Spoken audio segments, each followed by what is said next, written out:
আসসালামু আলাইকুম। আশা করি আপনারা ভালো আছেন, আমি ভালো আছি। আমার পিছনেই হচ্ছে টিউলিপ সিদ্দিকের বাড়ি। যুক্তরাজ্যের সদ্য মন্ত্রী পরিষদের নগর মন্ত্রীর পদ থেকে পদত্যাগ নেওয়া টিউলিপ সিদ্দিকের বাড়ির সামনে আমি এখন আছি। সেই বাড়ির কারণে তিনি আজ মন্ত্রিত্ব হারালেন।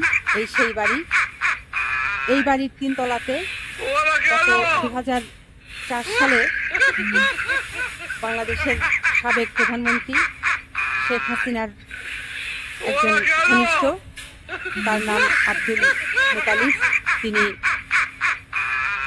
শেখ হাসিনার বোন শেখ রেহেনা এবং শেখ রেহেনা কন্যা টিউলিপ সিদ্দিককে এই ভবনের 3 তলাতে ফ্ল্যাট দিয়েছিলেন এবং বিনিময়ে তিনি কোনো অর্থ নেননি। আর এই ফ্ল্যাটের কথা টিউলিপ সিদ্দিক যখন যুক্তরাজ্যে নির্বাচন করেন, নির্বাচনের সময় যে নির্বাচনী হলফনামা থাকে সেখানে তিনি